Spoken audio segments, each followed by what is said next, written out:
Moon Knight, episode 5, Asylum. After the hippo shows up, Stephen Marc is snapped back to Dr. Ethan Hawke's office again. After telling Stephen Marc that he's not making any sense with the story of a hippo and yada yada, Dr. Ethan Hawke asks about the boy in the story, which causes Stephen Marc to freak out with a glass shard in his hand. Yeah, I just had to snap you back to the hippo. Yeah, man, that shit's it's fucking throwing me off, man.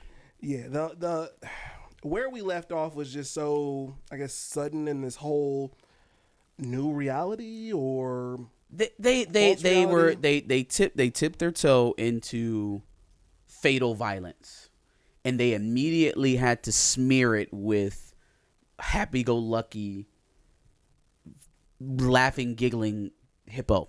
Yeah.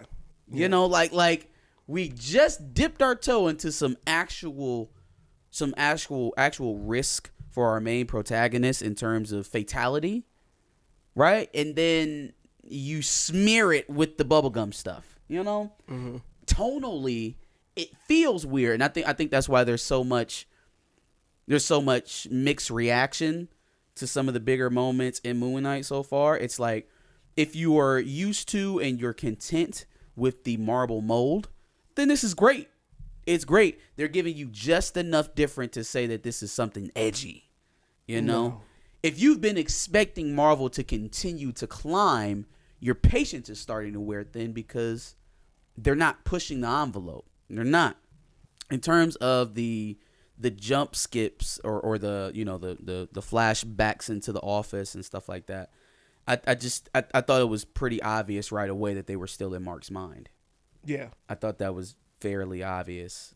But they do some things later on in the episode that kind of convolutes it a little bit, maybe gives you some, well, are they really here or are they really there? You know, there is some mix in there. Also, well, so there is a bit of conflict here, because one would lead you to believe that the area inside the halls, the hospital, right, mm-hmm. that part is probably Mark's mind. When he leaves out onto the shifts, yeah, that's where he's seeing all his memories. When he leaves back out onto that ship, that's their version of the astral plane. I think she even says it, like there's a converging point of all afterlives. Mm-hmm. She even mentioned the ancestral plane. Yeah, which was a nice little tease. I hope we get more. Hope we don't see any appearances on that plane. If we know that plane exists, though, and it is going to play an integral part in, you know, the MCU going forward, it makes it kind of hard to think that we'll never see a T'Challa anymore. I mean, how are you going to explain that? Yeah. Dies of cancer, but doesn't end up on the ancestral plane for some reason?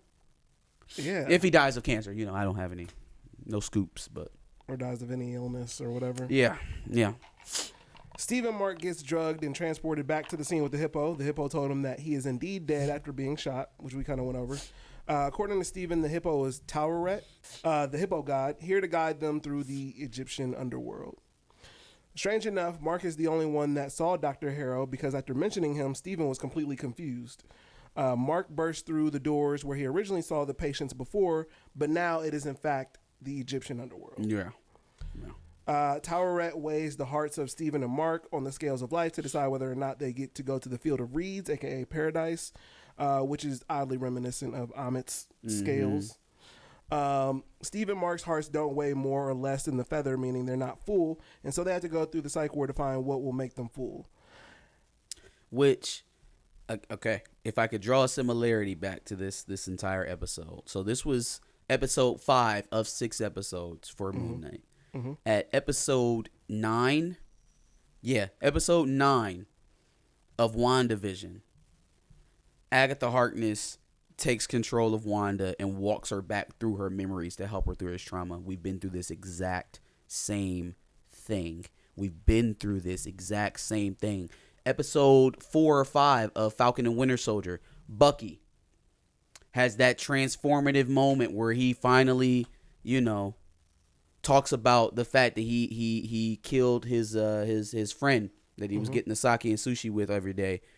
He killed his son. Mm-hmm. We have done this already. We've done it. We've done it 3 times now. 3 different characters: Bucky, Wanda Maximoff, and now Marc Spector.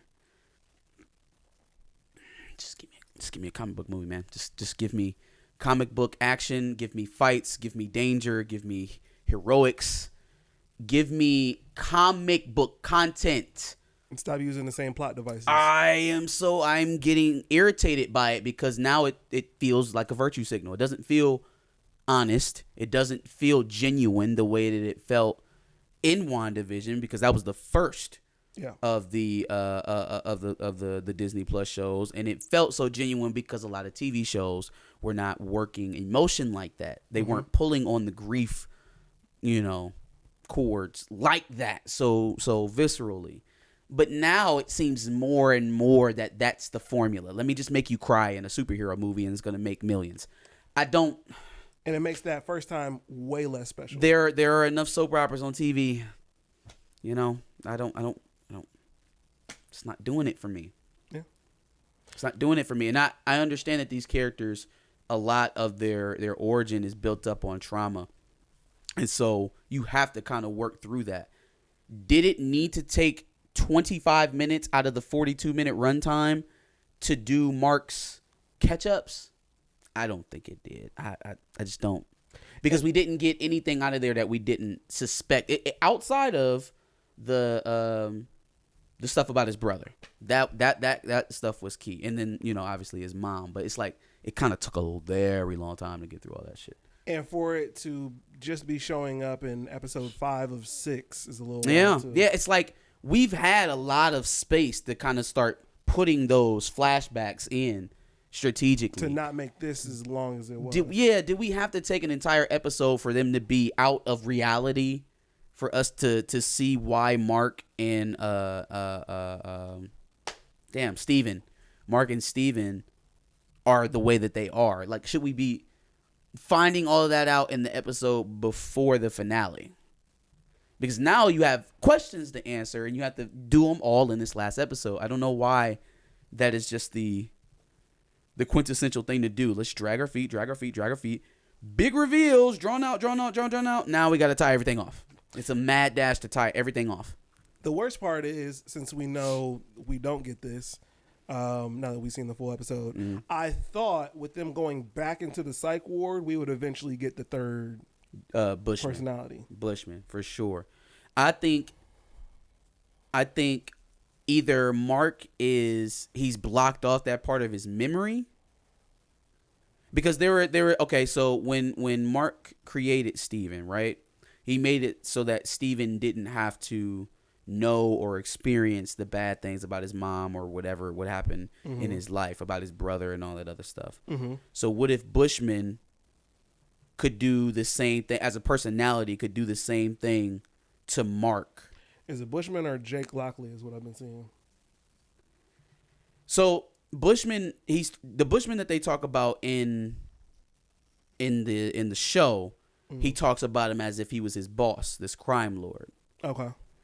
I'm thinking, because we haven't seen him, it's been 5 episodes now. They haven't even shown a flashback of the situation, just the bodies, the aftermath, right? Yep. And I didn't see Bushman anywhere around.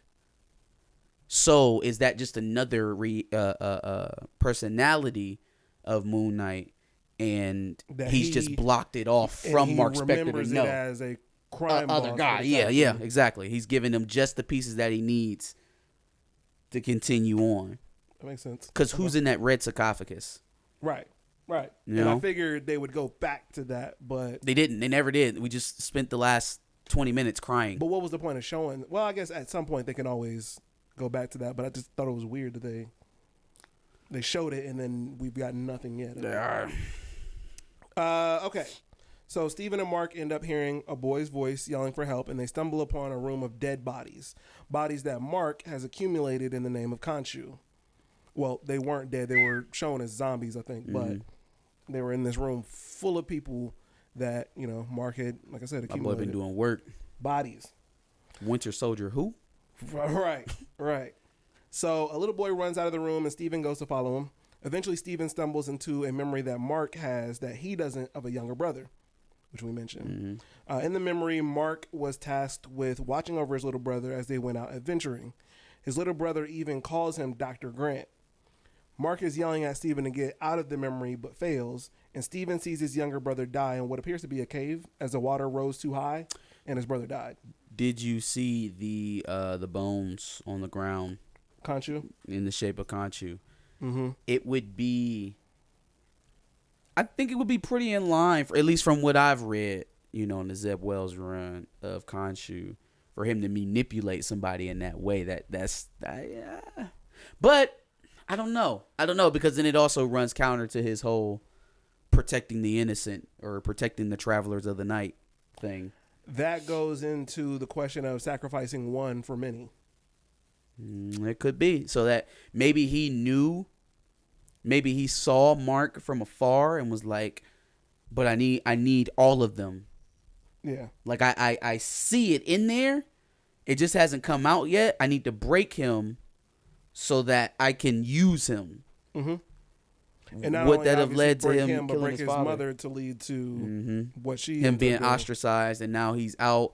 Now he a mercenary. Like if we think about God, all right, I guess we gotta get into some muddy waters now. But if we think about God and how we think about destiny versus free will, how much control do we have on what actually ends up happening to us? That kind of would run parallel to what we're looking at with Khonshu potentially. He could be guiding the choices and the pitfalls of Marc to eventually end up having his personality split into Marc, Steven, and whoever else he needs to get to be the fist. Mm-hmm. So, I know they didn't put that there for no reason. Yeah, they didn't put they didn't put that there for any reason, and that was the straw that obviously ruined him and his mother's relationship, and then leads him to leave, run away from home, become a mercenary, get shot. Another shooting. He got blood all over his face. Where did he get hit in here? Where did he get hit in here? Where's the? I guess people just get shot different in the MCU, man. Yeah. I don't know. Yep. I guess it's a little different. Nowhere near as violent. I guess you just get blood on your teeth when you get shot in the chest or stomach or what have you. Yeah. Duh. Yeah, that's how it works. After a bit of a tussle, they show up to where Marc killed Layla's dad and was introduced to Khonshu. If he didn't accept Khonshu's deal, he would have died. It seems like, at least that's what he tells him. It turns out souls are being decided on before their time, which is obviously a problem in the real world, at least, and probably due to Arthur Harrow, Ethan Hawke.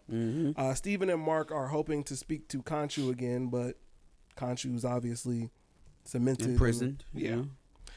After an argument with Steven about going back to the memory with his brother, he's transported back to Dr. Ethan Hawke again, who's happy that Marc is going back through his memories, and he asks whether or not Marc created Steven or if Steven created Marc. So not Which only is the are question we we've unsure, all been asking.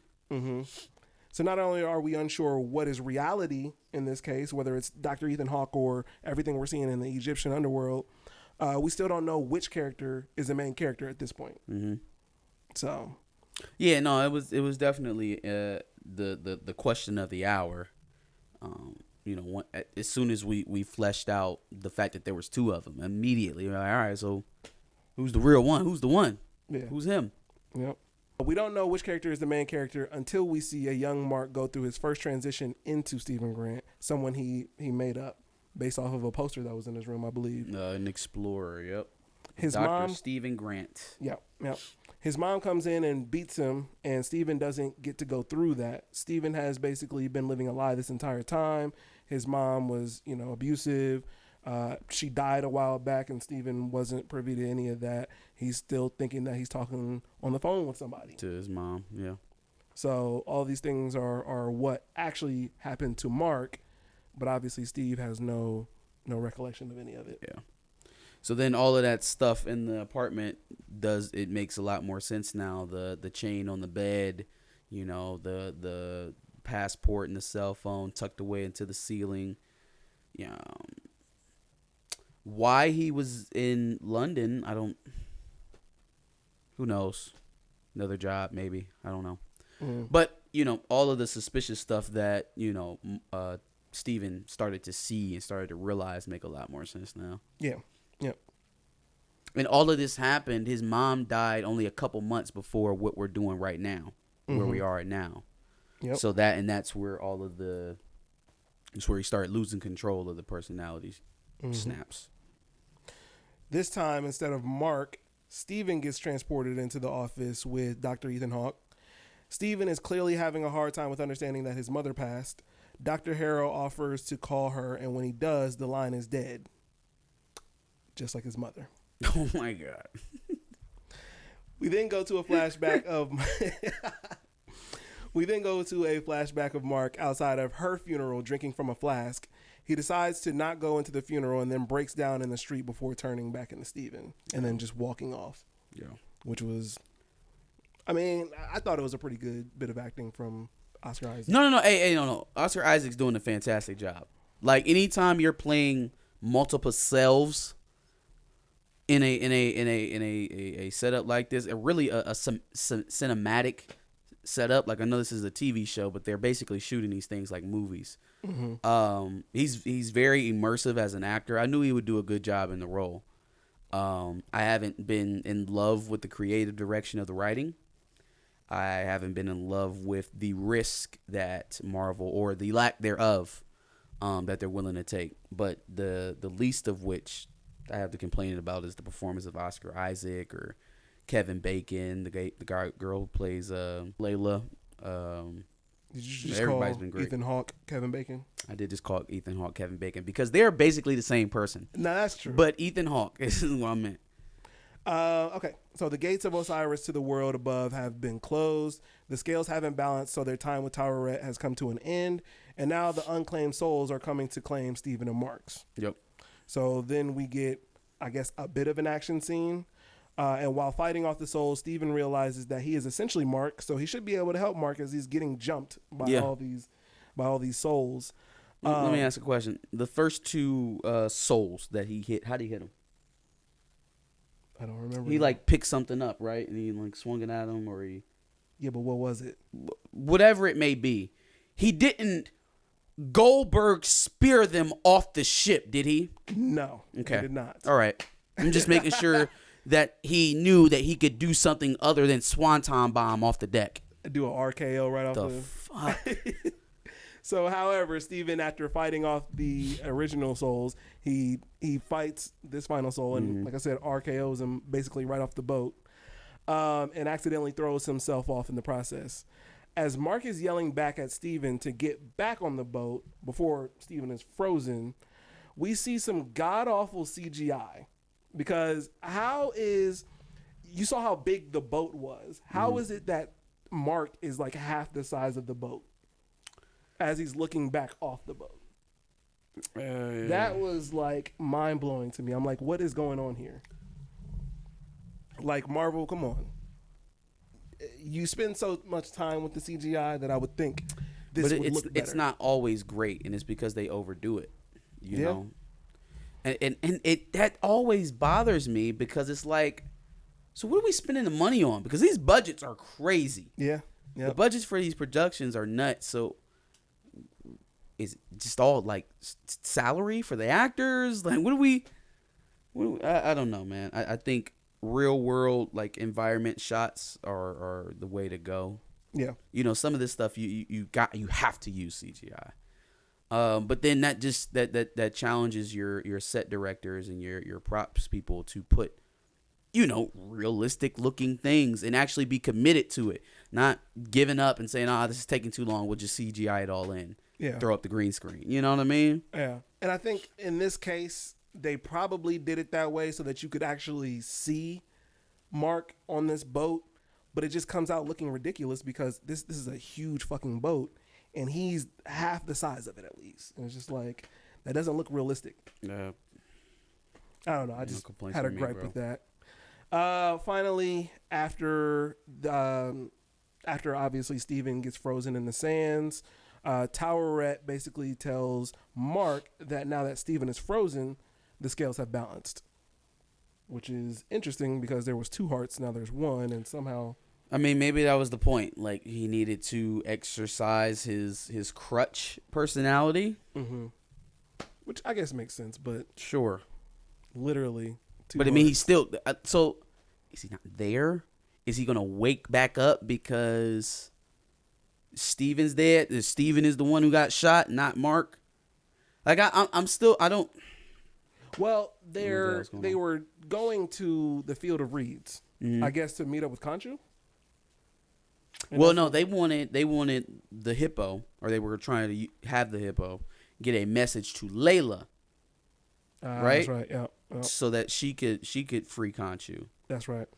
I don't know how that's gonna work. Again, so he's dead, is what they're saying right now. He's dead. That's what we're sticking with for now. Yeah. I wonder what kind of funny business is going to take to make him not be dead anymore. We'll see. And if you go that route, and bring back Marc Spector from the dead, well, now that we know that all ancestral planes or all afterlives converge at a certain point, then there shouldn't be any reason that any character, any important character, any first character of its kind could be brought back to life then, right? And any effort to keep that from happening is a willingness to keep that from happening and not something out of circumstance. We just watched him get shot. He's in his ancestral plane. He's literally in the afterlife. He died in real life, and he's very clearly in the underworld. He's now we know that Marc Spector and Moon Knight are not done. We know that, right? He's not going to end this series dead. He's probably in Multiverse of Madness. So, got anything else for me? Maybe a T'Challa sitting around somewhere. Yeah, that's very interesting, and we will have to see. We shall see. Any other thoughts on episode 5? That's gonna be it for me. Give us your thoughts on Moon Knight episode 5, Asylum. Give us your thoughts. Make sure you like, comment, share, and subscribe. And make sure you check in with us every week. Usually we do a live stream to go over everything Moon Knight. So check in with us on Thursday. We will probably have a live stream up to review the latest episode. So make sure you check into that.